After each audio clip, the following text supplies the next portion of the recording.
Our final letter is K, and K performs a very similar role, but we want to investigate a little bit. So again, scroll down here to K, and you can move your K slider back and forth, right? Back and forth. And you can see, just like H moved our parabola left and right, what do you think K is doing here? Should be pretty obvious to you. Go ahead and type that your response into that next slide. What happens to the graph? What happens to the parabola when you change the value of K with the slider? Should be pretty obvious, but what essentially is happening is it moves the parabola, right? It's going to move the parabola up and down, right? Moves the parabola up and down. That's what I'm noticing.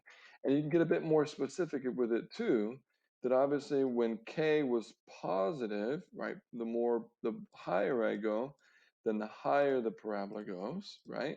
So if I start here at 0, I'm at 0, and then if I go up, up, up, the higher the parabola goes, and if I lower it, the lower the parabola goes. The shape isn't changing, right? Some people think, oh, it's getting wider. No, no, no, you're just seeing more of it, right? It's not that the shape is changing. You can see that it gets wider as you zoom out. The shape isn't changing, it's just moving it, it's shifting it up and down. Okay, so K shifts our parabola up and down. If we jump on our notes, the last one, it's pretty clear. This time K does not have a minus sign in front of it, right? K does not have a minus sign in front of it, so it's not going to be the opposite of what we see. If we see -3, then it is -3, and it moves the parabola down 3 places. If we see +5, then it is +5, and it moves the parabola up 5 places. And of course, if we see -8, it's going to move it down 8 places, right? So H is the only one. H is the only one that is the opposite of what you would think it is going to do. K does exactly what you would think it would do.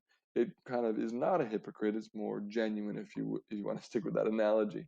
So the role of K is pretty simple. It shifts our parabola up and down, and we can see that here. We can see it moving the parabola up and down, back and forth. So that's our first component here, or our last component rather, of the 3 roles, the role of A, the role of H, and the role of K. So in the next video, we're going to start actually manipulating some of these and practicing graphing.